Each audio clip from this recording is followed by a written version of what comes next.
Let's start with a simple question. Whose turn is it? It's important that we know. If it's red's turn, then red will have to expose this threat. Then yellow will take it and win. If it's yellow's turn, then yellow will have to expose it. Then red claims the threat and wins. Whomever's turn it is, they are done for. This is the notion of the Zugzwang. To be in the Zugzwang is to be forced to play on the X, to permit the opponent to claim a threat. You don't want to be in the Zugzwang. It means giving something away to your opponent. For this reason, it's imperative that we know whose turn it is. Like last time, let's follow the convention of red playing first. Since after every red move there is a yellow move, that means if the amount of pieces that have been played is even, it's red's turn. Of course, that means if the number of discs played is odd, it's yellow's turn. Let's go back to our game then. The amount of pieces played was odd. That means it's yellow's turn. Yellow is in the Zugzwang. Yellow is forced to play the X. Then, red gets to claim the threat and win. Let's wind back time a few moves. This game isn't fully developed yet. There are still a number of moves to play before either player is forced to expose the threat. However, playing in the left two columns doesn't make any new threats. We are inevitably going to arrive at the same position, regardless of what pieces go where on the left. In this sense, because the structure of the threats is complete, we call this the endgame. In the endgame, since all of the threats are already developed, we can take some shortcuts and read ahead. For example, we already know that all of these spots are going to fill up. We just don't know exactly how. What this means is, we can look at the evenness or oddness like before, but instead of only considering the discs which have been played, instead we will consider all of the discs that have been played and will be played.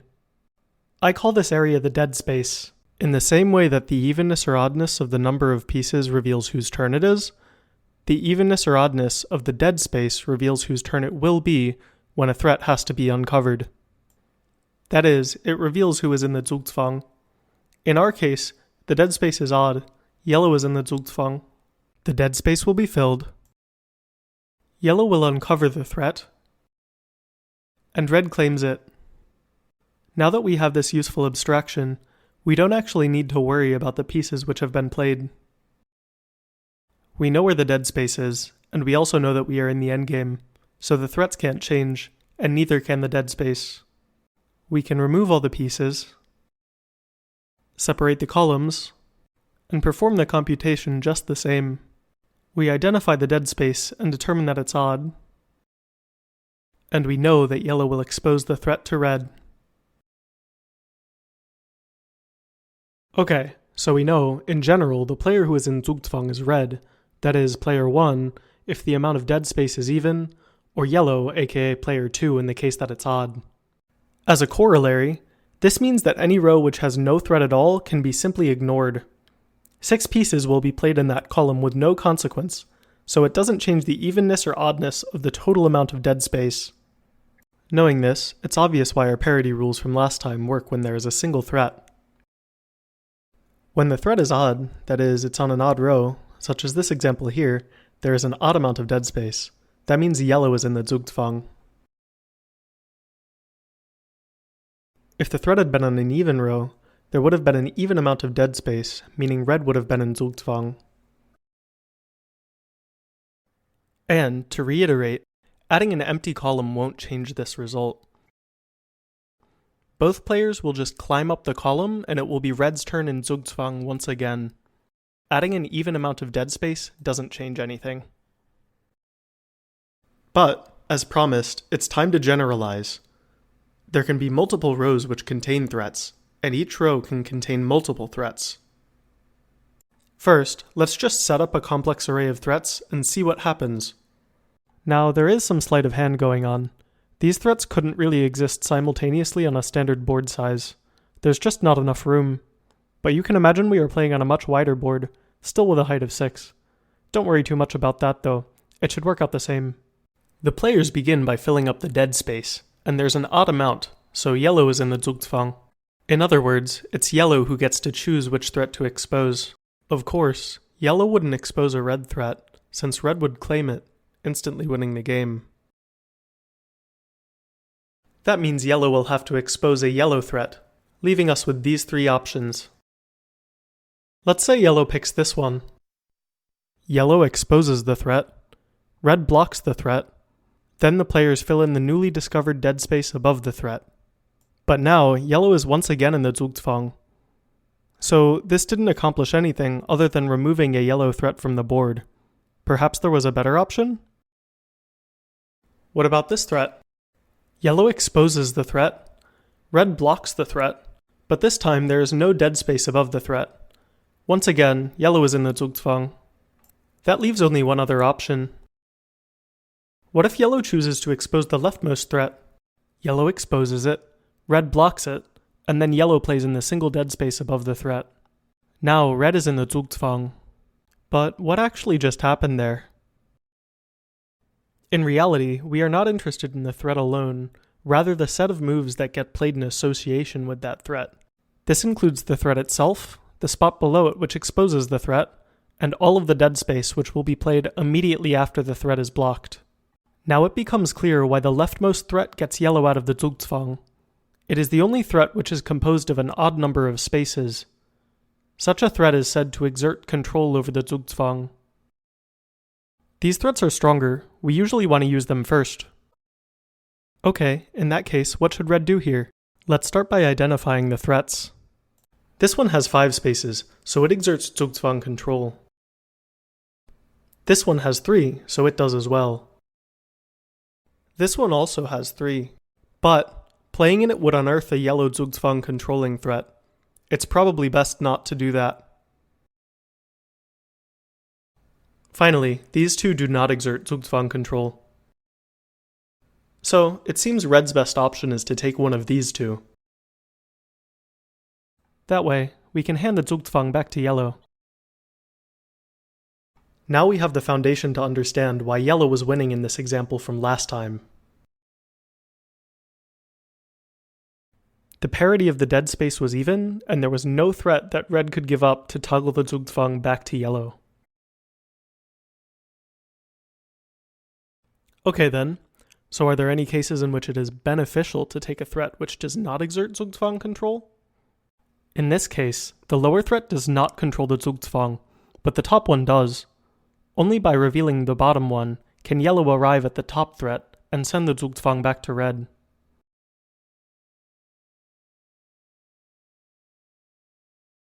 Here's a much more obvious example. In this case, red wants to get to the major threat pair as soon as possible, thereby instantly winning the game. So, red will uncover the bottom threat, and then claim victory using the threat pair. In both of these instances, we play the non-controlling threat to expose the upper threat. There's no harm in this as long as the two threats have the same color. Therefore, since the threat will simply get trotted over, it can be ignored as dead space. However, in a situation like this, the red non-controlling threat is the only thing preventing yellow from reaching a threat pair. It may not help red control the Zugzwang, but it is preventing a swift defeat. For this reason, a threat which does not control the Zugzwang can be ignored if and only if there is a threat of the same color following it. Now, we learned about threats which control and do not control the Zugzwang, but this threat pair can be considered as a separate kind of threat. Notice how the dead space above it can never be touched, since yellow is guaranteed to win on the threat pair? This terminal threat has the property that nothing above it can ever be touched. Anything above it might as well just not exist. The same can be said of a threat held by both players. This threat is terminal. Whoever touches it wins, so there's no getting above it. This yellow threat might as well not exist. The result would be identical. Let's look at one other type of threat which we have neglected until now. This threat chain here actually works just like a normal threat. The chained threats above the bottom one will be played in the same way that players fill the dead space above a threat. So, the chain doesn't do anything special. And since it has an even amount of spaces, it does not exert Zugzwang control. So we can simply imagine that the chained threats are absent. Okay, let's see another example to see how we can use all of this. Here are the existing threats. Let's start by simplifying columns with terminal threats. On the left, the red and yellow threat is a terminal, so we can simply remove everything above it. The paired yellow threat one column over is also a terminal, so we can remove everything above it too. The chained threat in the sixth column can be simplified by ignoring the chain. The rightmost threat pair belongs to red. There's no way that yellow could get to the upper threat without red having gotten to the bottom one. We are also safe to ignore these two red threats, which exert no control over the Zugzwang, since there is another red threat above each one. The same is true of this yellow non-controlling threat. Excellent. Now that we have simplified the board, let's highlight the remaining threats up to whether or not they control the Zugzwang. Okay, this looks a lot more manageable. Can you tell how this game will proceed? Red is in the Zugzwang, since there is an even amount of dead space. Red will start by toggling the Zugzwang like so. Yellow will then return the favor. Now red once more. Followed by yellow once more.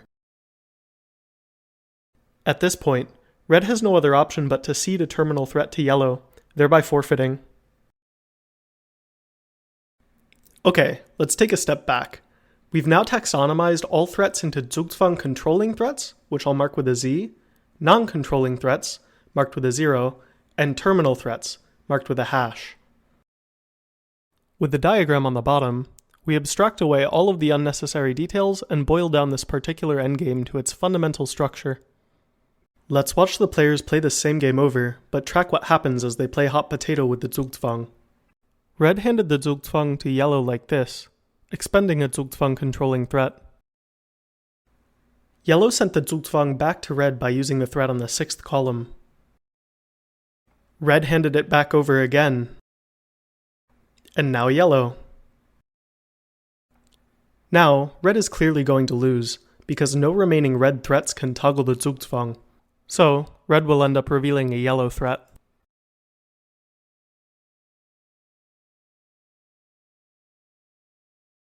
Let's consider a yet more perplexing case, this time looking only at the diagram. Red's in the Zugzwang. Which threat should red expose first? There turns out to be a very simple answer for determining this in any situation. The trick is to greedily take whichever Zugzwang controlling threat has the fewest opponent Zugzwang controlling threats immediately above it. In this case, that's the bottom left threat. Since there is no yellow threat immediately above it, there is another red threat there. Now, yellow has no choice but to expose the only immediately available yellow threat.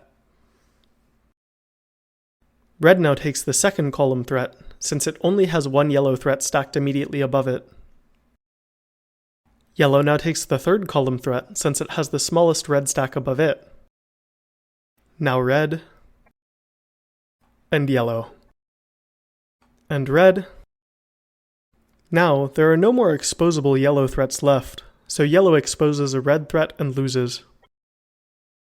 I'll leave it as an open puzzle for you to demonstrate why the greedy algorithm always works here. Understanding what we've covered so far is more than sufficient to derive the win conditions of the standard board size. Now that our endgame theory is basically complete, let's see how to actually apply this by categorizing some common threat patterns. In practice, 1 or 2 columns with threats are common to see, but 3 or more is increasingly rare. Since our parity mechanics explain the 1 column case, let's determine the win conditions for 2 threatened columns. When 2 yellow threats with nothing below them are both on even rows, or both on odd rows, then yellow will win. Red's in the Zugzwang and can't toggle it. If red has 2 threats with 1 even and 1 odd, then red wins by the same reasoning. What about if each player has a Zugzwang controlling threat? It's red's move. It's a tie. If we give red 2 Zugzwang controlling threats, that will be sufficient to overpower yellow, who is in the Zugzwang to begin with.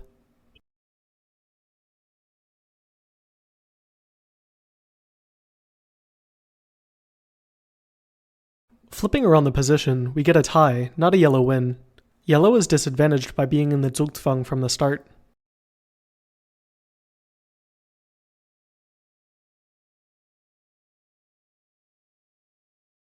Since a second and fifth row threatened column exerts Zugzwang control twice, yet third and sixth row exerts it only once, red wins this one since yellow starts in the Zugzwang.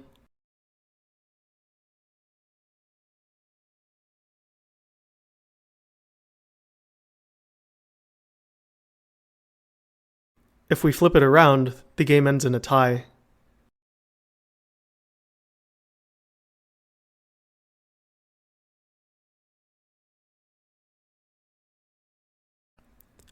While there are an unending amount of different ways that columns can be threatened, by using the tools of reduction and abstraction which we learned here, it can be rather easily determined who is to win. Even on arbitrarily large board sizes where we haven't memorized the win conditions. What we have done here is no mean feat. We have effectively and absolutely solved the endgame. Now the task is to work backwards. Is there a way that we can comparably reduce the middle game? The answer is, in many cases, yes. Stay tuned, because we will start to get a feeling of the shape of certain weakly solved subtrees of Connect 4. This has been 2Swap.